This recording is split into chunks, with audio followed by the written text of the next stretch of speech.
Welcome to the Chamber's Elevated Conversations podcast. And now, your host, Brian Otten. Welcome to another episode of Elevated Conversations, our podcast program in which we interview Chamber members and others. And today we're joined by Mindy Hoppe she is the owner and interior designer at Theory 19. And Mindy was the 2020 recipient of the Athena Young Professional Award just last month, or I guess it was earlier this month. It seems like longer ago. But Mindy, thank you for joining us on this snowy day. Yeah, thanks for having me. You're welcome. So Mindy, let's talk about the Athena Award a little bit.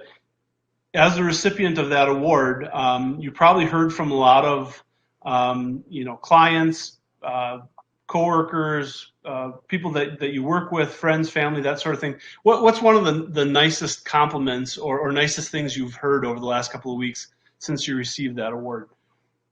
Sure.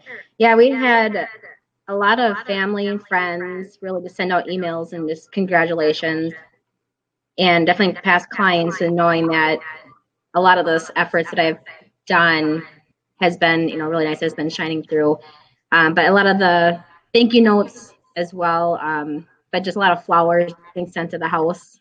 So a lot of, good, kind gestures from every different facets of my past has come up to, come shine light on things.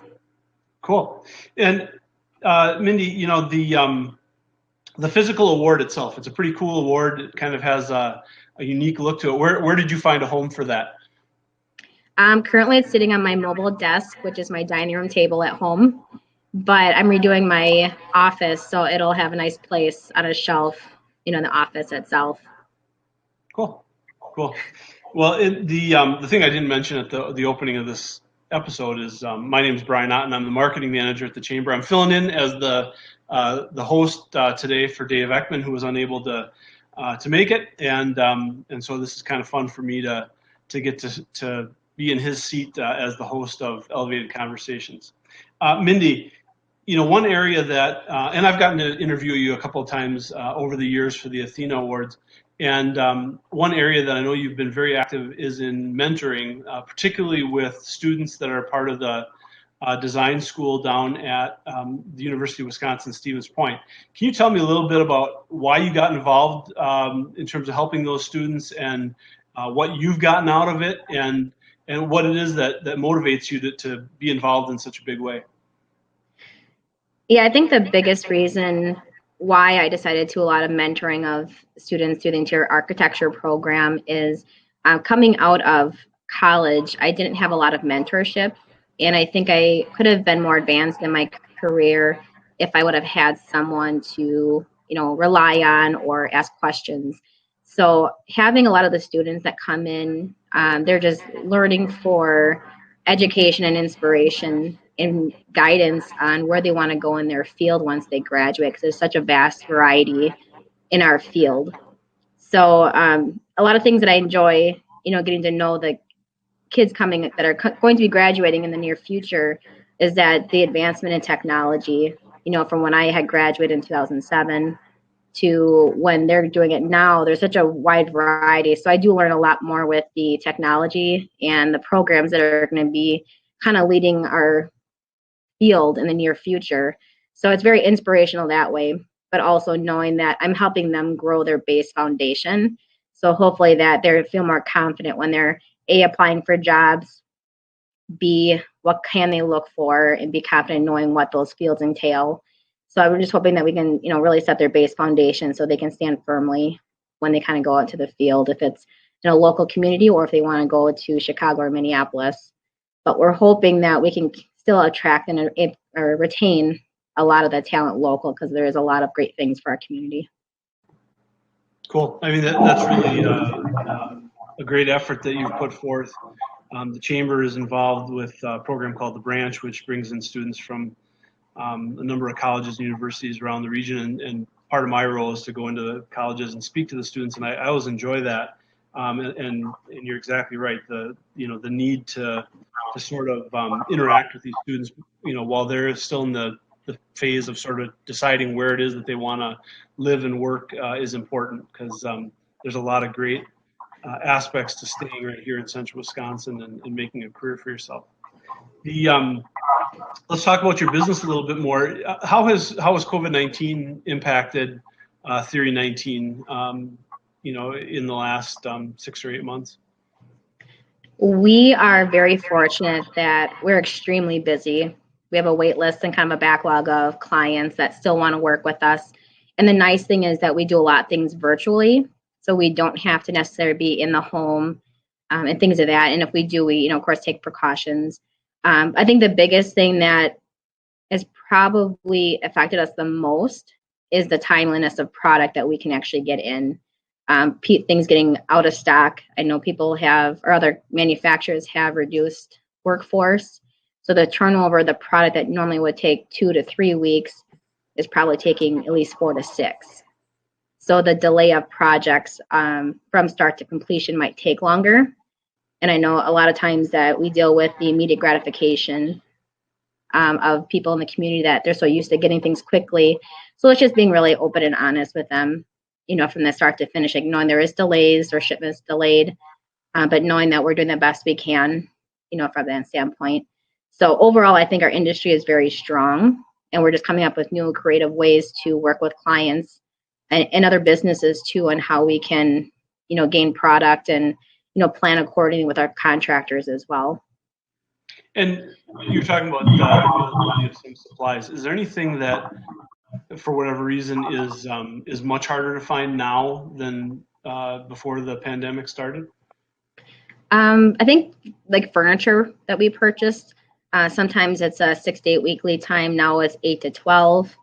A lot of things that are imported, those are extremely hard to get. So, and the nice part is then we can start looking for US made items that might be more readily available. So it's actually helping small businesses throughout the United States that we can kind of work with them from that standpoint.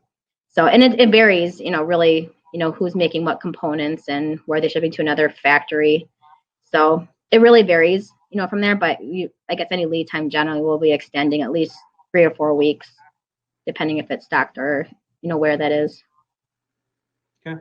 And as a designer, I mean, obviously when you're working with a customer, you have your own, sense of style and design, and there have to be customers that you work with whose style doesn't necessarily match yours, and so you've got to be sort of adaptive.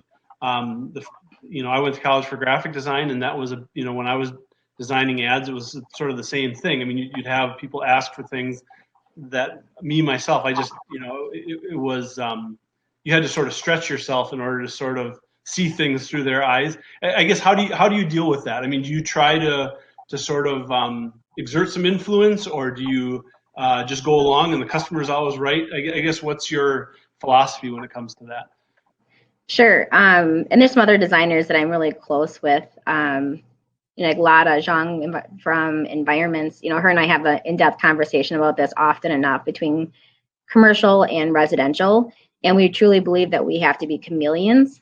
We might have a preference on design, but I think based on our talent, we can do a lot more research, and based on, if it's Norwegian, like Swedish, French country, urban industrial, if we do our research, we can find things that are going to be very complementary and to have a successful project. So there's not any projects that we're not able to design based on style. And it may not be my preference, but we have to look at things unbiasedly and being able to, have the client's vision kind of come to life. And we're there to provide outside of the box ideas and concepts to, kind of share with them. And sometimes they come to the dark side and like the stuff that I like, but our goal is to, make them love their space.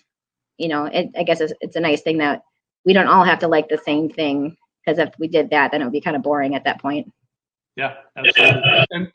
And so your clientele, how does it break down commercial to residential? I mean, or your business, I guess.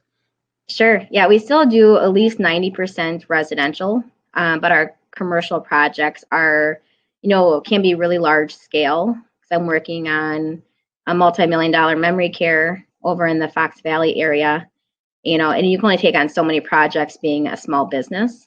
So we can have we have at least 2 or 3 small businesses that we're working with on small projects, but then having that large project to kind of carry through besides us filling in with all the residential, new build and remodels that we're working on as well, or even styling a home.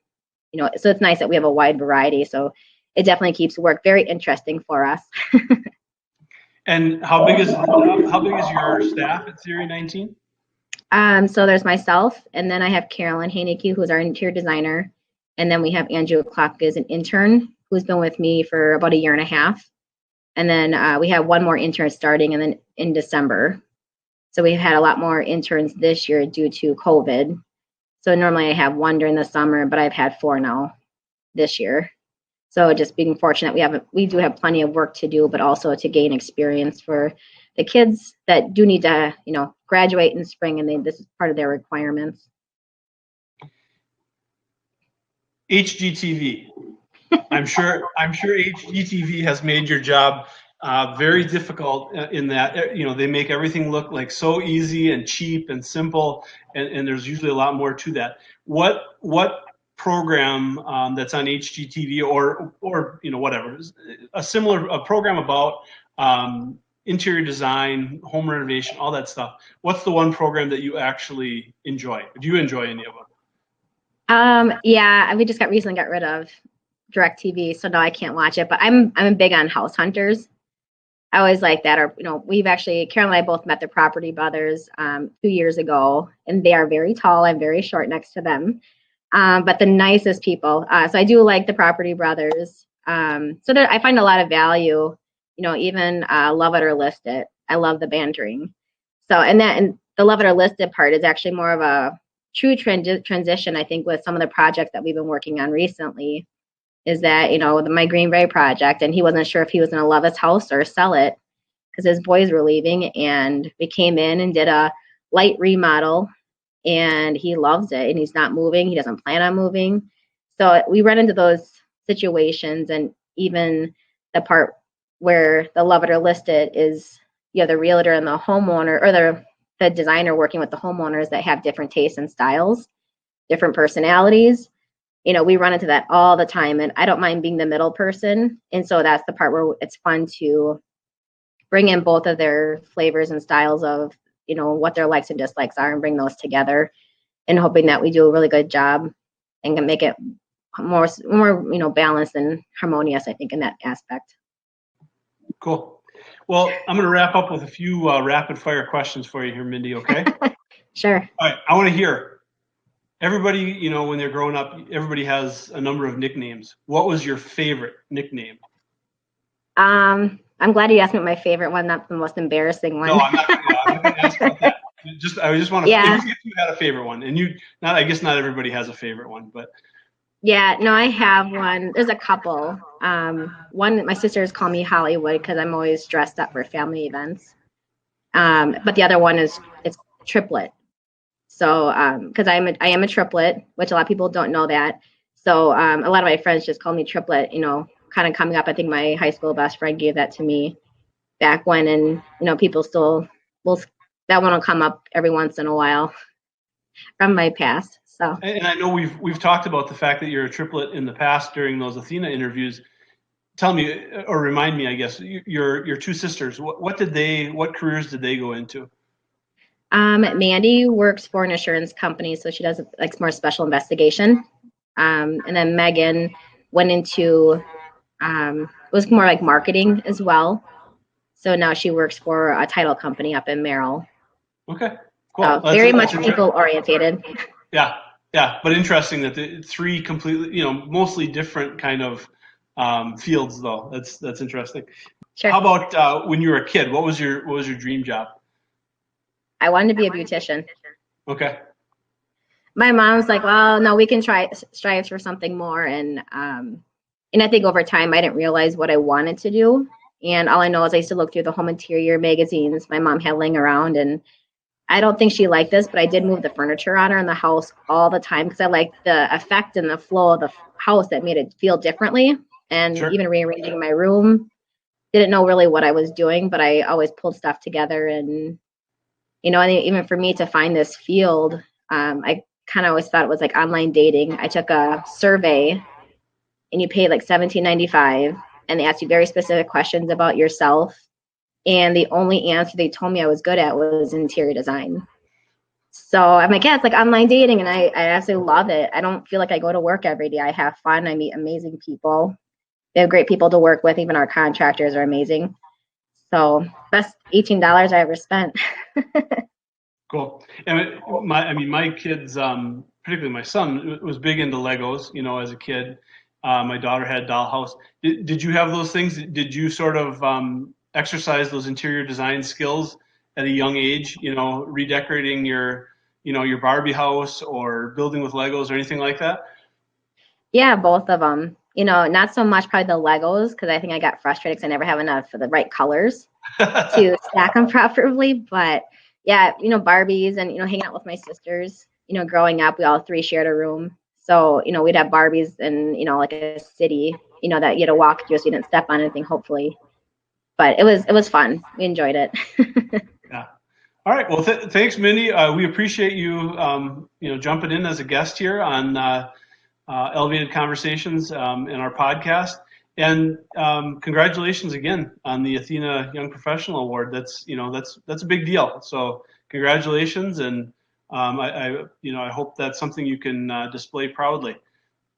Oh, I plan on it. Thank you. Great. Well, enjoy the rest of your day. We'll talk to you soon. All right, thanks.